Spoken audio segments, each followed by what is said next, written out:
Buenos días, se dará inicio a la exposición correspondiente al grupo número 4, cuyo tema es aplicación práctica de la tributación municipal. Mi nombre es Cecilia Costa. Iniciaré la exposición haciendo una breve reseña con respecto al marco normativo de dicha materia.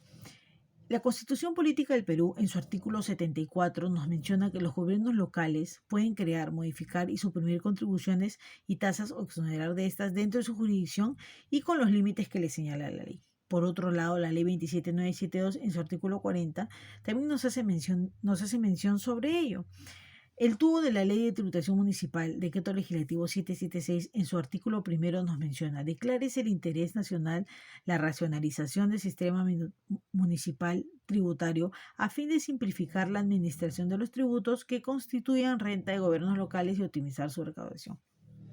Como podemos ver, en esos tres artículos dentro del marco normativo nos aluden a la facultad que tiene la municipalidad de la recaudación de los impuestos de pago por parte de los contribuyentes. Los impuestos municipales. Los impuestos municipales pueden ser impuesto predial, impuesto a la cabala, impuesto al patrimonio vehicular, impuesto a los espectáculos no deportivos, impuesto a los juegos y apuestas.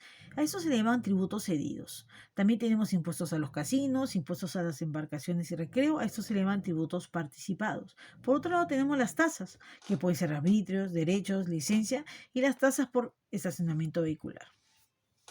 El Código Tributario, con respecto a la recaudación, ¿qué nos dice? ¿Qué es la función natural de toda administración tributaria? ¿En qué consiste? Básicamente en la facultad que cuenta la administración para recepcionar el pago de los tributos por parte de los contribuyentes. Pero también nos menciona que hay la posibilidad de que esta facultad pueda ser delegada a entidades del sistema bancario o financiero. Con respecto a la determinación, nos dice que se establece la existencia de una deuda tributaria. Se individualiza al obligado a pagarla y se fija el importe de la misma. Pero esta determinación se da en tres pasos. El primero, verifica la realización del hecho generador de la obligación tributaria. El segundo, identifica la base imponible. Y el tercero, se realiza el cálculo del tributo, es decir, la liquidación. El impuesto predial. El impuesto predial es de periodicidad anual y grava el valor de los predios tanto urbanos como rústicos. Hay tres elementos importantes que constituyen el impuesto predial, que son el valor del terreno, el valor de la construcción y las obras complementarias. Los sujetos que intervienen en el impuesto predial son dos. El sujeto activo, que es el acreedor, ¿no?, que viene a ser las municipalidades donde se encuentra el predio, ¿no?, que son las encargadas de la recaudación del pago de los tributos por parte de los contribuyentes. Por otro lado, es el sujeto pasivo, que es el deudor, ¿no?, que pueden ser las personas naturales o jurídicas propietarias de los predios en calidad de contribuyentes, pero también pueden ser los poseedores de los poseedores de los predios, ¿no?, en cuyos casos no se ha determinado pues la titularidad o la existencia de un propietario. La base imponible. La base imponible para la determinación del impuesto está constituida por el valor total de los predios del contribuyente ubicado en cada jurisdicción distrital. ¿Y cómo se obtiene? Se obtiene de la suma del valor del terreno más las construcciones que se edifican sobre él menos la depreciación. Existe un cálculo para determinar el impuesto predial, ¿no? El impuesto se calcula aplicando al valor del autovalúo el total de los predios del contribuyente ubicados en cada distrito. Pero parece que existe una escala progresiva acumulativa, ¿no? Sobre el valor de predios se aplican alicuotas por tramos, que estas son tres alicuotas. La primera es hasta 15%, con una alicuota de 0.2%. La segunda es más de 15% hasta 60 UIT, con una alicuota de 0.6%. Y la tercera, más de 60 UIT, con una alicuota de 1%, ¿no? El impuesto predial está sujeto a inafecciones de pago también. ¿Quiénes pueden acceder a estas inafecciones de pago? Los predios de propiedad del gobierno central, los predios de propiedad de gobiernos extranjeros, los predios de sociedades de beneficencia, siempre y cuando se destinen sus fines específicos a este tipo de rubro, ¿no? También están el cuerpo de los bomberos, también están los predios cuya titularidad corresponde a organizaciones con personas discapacitadas reconocidas por CONADIS o también reconocidas por el Ministerio de Trabajo y Promoción Social. A su vez, existen deducciones del impuesto predial, ¿no?, que son casos recurrentes, ¿no? Por ejemplo, ¿quiénes son afectos a estas deducciones? Los pensionistas. Los pensionistas por las primeras 50 UIT de la base imponible. Pero para esto hay requisitos. ¿Cuáles son los requisitos? Ser propietario de un solo predio. Adicionalmente, se puede considerar una cochera, ¿no? El predio está en nombre del pensionista o la sociedad conyugal. El predio debe estar destinado a la vivienda. Debe estar efectivamente habitado o ocupado. Y el ingreso bruto del pensionista no puede exceder una UIT. A su vez, las deducciones también están afectas a predios rústicos y a predios urbanos. Dentro del impuesto predial existen casuísticas, ¿no?, que son frecuentes, por ejemplo, problema de jurisdicción, pagos a nombre del anterior propietario. Existen deducciones del impuesto predial, ¿no?, que que son casos recurrentes, ¿no? Por ejemplo, ¿quiénes son afectos a estas deducciones? Los pensionistas. Los pensionistas por las primeras 50 UIT de la base imponible. Pero para eso hay requisitos. ¿Cuáles son los requisitos? Ser propietario de un solo predio. Adicionalmente, se puede considerar una cochera, ¿no? El predio está en nombre del pensionista o la sociedad conyugal. El predio debe estar destinado a la vivienda. Debe estar efectivamente habitado o ocupado. Y el ingreso bruto del pensionista no puede exceder una UIT. A su vez, las deducciones también están afectas a predios rústicos y a predios urbanos. Dentro del impuesto predial existen casuísticas, ¿no?, que son frecuentes, por ejemplo, problema de jurisdicción, pagos a nombre del anterior propietario, deducción de caso de contribuyentes pensionistas. Esto es muy recurrente, ¿no?, cuando ellos presentan su solicitud para que puedan ser afectos a esta deducción, siempre y cuando ellos cumplen los 4 requisitos que ya hemos mencionado. Si no es así, no podrán ser pues afectos a esta deducción, ¿no?, en el pago del impuesto predial, ¿no? También el traslado de obligación tributaria, no aceptación de la declaración jurada y la casuística predial, requisito de la única propiedad. Bueno, hasta acá culmina la primera parte de la exposición con respecto al primer impuesto tratado, que es el impuesto predial. Doy paso a mis compañeros para continuar esta exposición con los siguientes impuestos que ya he mencionado en los primeros minutos de la exposición. Gracias. Buenos días, profesor. Mi nombre es Elizabeth Lázaro y yo voy a hablar sobre el impuesto de alcabala. El impuesto de alcabala está regulado por la ley de tributación municipal. Nos dice que es un impuesto de realización inmediata que esta se grava cuando una persona adquiere una propiedad. Nos dice que este impuesto grava la transferencia de propiedad de bienes inmuebles urbanos o rústicos a título oneroso o gratuito, cualquiera que sea la modalidad con reserva de dominio. Cuando no dice cualquiera que sea la modalidad, nos dice, ¿no?, que puede ser una compra-venta, permuta, etc. Dice, la primera venta realizada por constructora solo grava el valor del terreno. ¿Y cómo saber, no?, que solo grava? ¿Qué es lo que voy a pagar de impuesto? A través del PU, ¿no? Con una venta te dan el LI, el PU, el HR. Con el PU puedes saber el valor de lo que vas a pagar. Es sujeto pasivo del impuesto el comprador o adquiriente de inmueble. En una transferencia, cuando uno adquiere una propiedad, hay 3 obligaciones. Por parte del vendedor, pagar el impuesto predial y el impuesto a la renta. Por parte del comprador, el impuesto de alcabala. La base imponible del impuesto es el valor de transferencia, el cual no puede ser menor al valor de autovalúo ajustado por la IPM. Si tengo un valor de transferencia por 150.000 y el autovalúo por 300.000, la base imponible sería sobre los 200.000, porque eso no puede ser menor al autovalúo. La tasa del 3% siendo de cargo exclusivo del comprador sin admitir pacto en contrario. Sí, 3% de lo que está afecto al impuesto de alcabala. No está afecto el tramo de las 10 primeras OIT. En el impuesto de alcabala se tiene que fijar mucho en lo que son los tramos y los porcentajes. ¿Qué quiere decir? Que, por ejemplo, yo tengo una compra de una propiedad que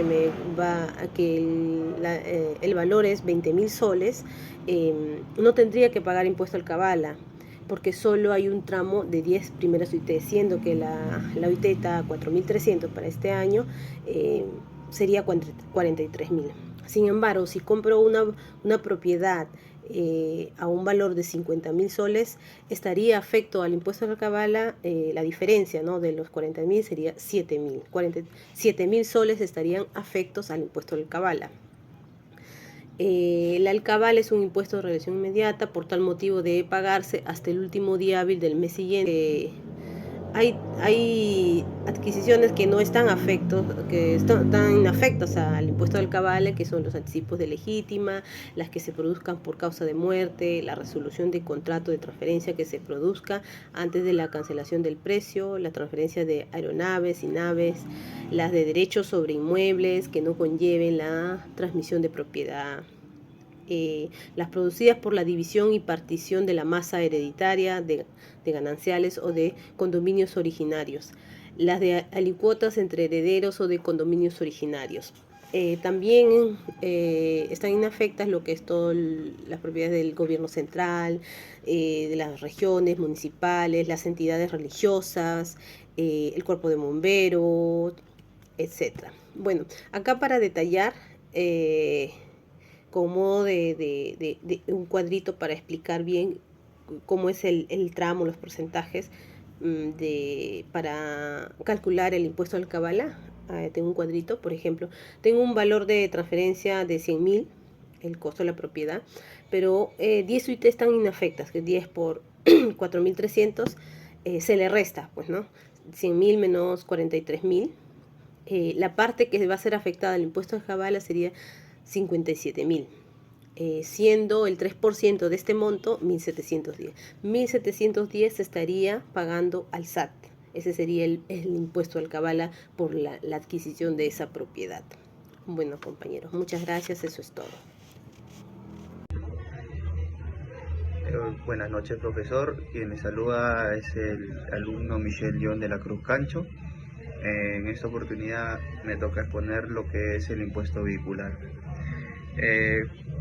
Bueno, comenzando con lo que refiere al impuesto vehicular, se puede decir que es el patrimonio vehicular que grava la propiedad de los vehículos.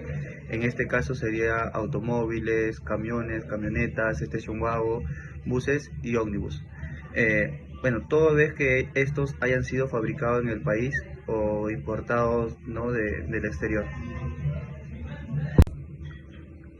Asimismo, que estos no hayan sido importados y que no hayan tenido o que no tengan una antigüedad de 3 años por el caso de que si no, no podrían ingresar al país, contándose a partir de la primera inscripción de los mismos en el registro público vehicular. Bueno, asimismo, se puede decir también, haciendo una comparación tanto como en el derecho penal y en el derecho tributario, existen sujetos activos y sujetos pasivos. Comenzaremos primero explicando cuál es la función o cómo se realiza el sujeto pasivo, ¿no? El sujeto pasivo se sobreentiende que es el impuesto del patrimonio vehicular en calidad de contribuyente. Esto en calidad de realizador del hecho punible, la persona natural jurídica que al 1 de enero sea propietaria del vehículo afectados. Cuando se efectúe cualquier transferencia de propiedad de los vehículos, él asumirá la condición del contribuyente a partir del 1 de enero del año siguiente, la producida de la transferencia. Por otro lado, el sujeto activo quiere decir esto que la municipalidad provincial en cuya jurisdicción tenga su domicilio fiscal, el propietario del vehículo es el sujeto activo, toda vez que el impuesto vehicular, entendiendo como tal el sujeto que ocupa la posición activa en relaciones jurídicas tributarias. Continuando con el pago del impuesto. El impuesto podrá cancelarse de acuerdo a las siguientes alternativas. Primer punto, se podrá hacer la cancelación al contado y otras en forma de fraccionamiento, como se le puede decir, ¿no? Hasta 4 cuotas trimestrales, cada equivalente en 1/4 del impuesto total resultante, las que deberán pagarse hasta el último día hábil del mes de febrero, mayo, agosto y noviembre. Bueno, la base legal de este impuesto vehicular está en el capítulo 3 del texto único ordenado de la Ley de Tributación Municipal, aprobado por el Decreto Supremo número 156 de 2004, también así como el Decreto Supremo número 2294, que refiere esto al reglamento del impuesto patrimonio vehicular. Asimismo, la resolución ministerial 04, donde aprueban la tabla de valores referenciales a los vehículos por efecto de determinación la base imponible del impuesto al patrimonio vehicular correspondiente al ejercicio del 2021. También así la tabla de valores referenciales para el año 2020. Continuando con la exposición, mi nombre es Carola Mercedes Quirguayo Condo y hablaré sobre los impuestos de los espectáculos públicos no deportivos. De conformidad con el artículo 54 de la Ley de Tributación Municipal, aprobada por el Decreto Legislativo 776, el pago de derecho a asistir a bailes abiertos no se encuentran gravados por el impuesto de los espectáculos públicos no deportivos. Algunos aspectos de la obligación tributaria son que el local o parque donde se vaya a realizar dicho evento tiene que ser cerrado. Presentar y participar, presenciar de este espectáculo público no deportivo. El aspecto debe ser oneroso y no gratuito. El hecho imponible se puede desarrollar de diferentes maneras. Por ejemplo, las actividades de baile abiertos al público, la presentación de los bailes de grupos musicales que se encuentran dentro del ámbito de aplicación del impuesto a los espectáculos públicos no deportivos. Quiere decir que el espectáculo público es aquel en el cual la persona que asiste tiene una actitud pasiva frente al objeto espectado, es decir, lo percibe como elemento externo y distinto a él, y del cual no forma parte. Otro ejemplo sería el uso de los juegos electrónicos y recreativos. ¿Cómo se da esto? Se da porque utilizan la adquisición de un boleto que no cuadra en la definición de espectáculo público y en consecuencia no se encuentra dentro del ámbito de la aplicación del impuesto que estamos mencionando. La participación en el bingo y la kermés están fuera del ámbito de la aplicación del impuesto a los espectáculos públicos no deportivos. Quiere decir, la interpretación conjunta de los artículos 54, 55 y 56 de la Ley de Tributación Municipal se infiere que la obligación tributaria en el caso del impuesto de los espectáculos públicos no deportivos nace cuando se realiza el hecho generador previsto en la ley, es decir, el pago del derecho por el ingreso a presenciar uno de los espectáculos públicos. En aquella actividad determina la concurrente el espectador de un evento ejecutado por un tercero. Sobre la base imponible, se puede decir que si no se cancela ningún monto alguno sobre el valor de la entrada para presenciar o participar en el espectáculo, no debe ser considerado a fin de establecer la base imponible del impuesto de los espectáculos públicos no deportivos. Ahora, con respecto a la determinación del impuesto a los espectáculos públicos no deportivos sobre la base presunta, quiere decir que ni en la ley de la tributación municipal ni en el Código Tributario existe un procedimiento para determinar la obligación tributaria del impuesto a espectáculos públicos no deportivos sobre la base presunta. Esto sería todo en base a nuestra exposición.